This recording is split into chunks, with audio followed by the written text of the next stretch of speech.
محترم ناظرین، حضرت عیسیٰ علیہ السلام کے سلسلے میں ہم آگے بڑھتے ہیں۔ عالمی پیغام کی طرف سے یہ باتیں آپ کو سمجھانے کے لیے پیش کی جا رہی ہیں۔ حضرت مریم ہیکل میں رہتی تھیں اور عبادت کرتی تھیں، اور جو لوگ وہاں آتے تھے ان کی خدمت بھی کرتی تھیں۔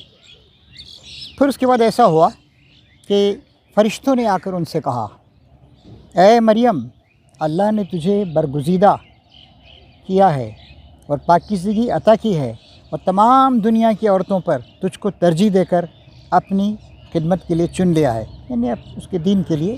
اے مریم، اپنے رب کی تابع فرمان بن کر رہ، اس کے آگے سر بسجود ہو، اور جو بندے اس کے حضور میں جھکنے والے ہیں ان کے ساتھ تو بھی جھک جا۔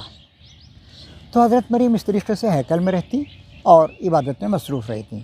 اب اس کے بعد عیسیٰ علیہ السلام کی بشارت، اس کے بارے میں دیکھیں قرآن شریف کیا کہتا ہے۔ یہ بھی سورہ آل عمران کی آیت ہے۔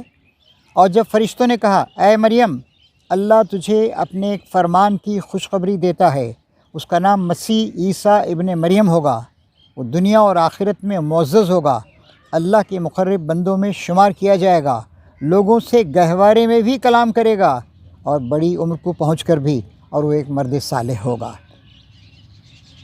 پروردگار حضرت مریم حیران ہو گئیں۔ گنواری لڑکی تھیں اور شریف النفس لڑکی تھیں، پاکیزہ صفت تھیں۔ یہ سن کر مریم بولی، پروردگار، میرے ہاں بچہ کہاں سے ہوگا؟ مجھے تو کسی شخص نے ہاتھ تک نہیں لگایا۔ جواب ملا، ایسا ہی ہوگا، اللہ جو چاہتا ہے پیدا کرتا ہے، وہ جب کسی کام کے کرنے کا فیصلہ فرماتا ہے تو بس کہتا ہے کہ وہ ہو جا، اور ہو جاتا ہے۔ بہت بڑی بات ہے جس کو اللہ تبارک تعالیٰ یہاں بتا رہا ہے کہ پیدا کرنا، مارنا، سب کچھ اللہ تعالیٰ ہی کے کارنامے ہیں۔ کائنات کو پیدا کر دیا، ہم کو پیدا کیا، آدم علیہ السلام کو پیدا کیا، اور پھر حوا علیہ السلام کو پیدا کیا۔ ان کے ذریعے سے بث منہما رجالا کثیرا ونساء، بے شمار انسانوں کو پیدا کیا اللہ تعالیٰ نے، مردوں اور عورتوں کو پھیلا دیا۔ تو اللہ تعالیٰ نے جواب دیا کہ نہیں، ایسا ہی ہوگا۔ فرشتہ تھا، اللہ سے بات نہیں ہو رہی تھی، فرشتہ تھا۔ تو اس کے بعد کے مراحل ہیں کہ جب فرشتہ ان کے پاس آیا اور اس نے ایک بچے کی پیدائش کی خوشخبری دی، مریم ایک بول اٹھی۔ وہ ایک مرد کی صورت میں آیا تھا فرشتہ، انسان کی صورت میں۔ اگر تو خدا ترس آدمی ہے تو میں تجھ سے رحمان کی پناہ مانگتی ہوں۔ اس نے کہا، میں تو تیرے رب کا فرستادہ ہوں، اور اس کے حکم سے اس لیے بھیجا گیا ہوں کہ تجھے ایک پاکیزہ لڑکا عنایت کروں۔ اس کے بعد حضرت مریم جب حاملہ ہو گئی، اور ظاہر ہے کہ آثار ظاہر بہت پریشان ہوئی وہ کہ میں دنیا کو کیا جواب دوں گی۔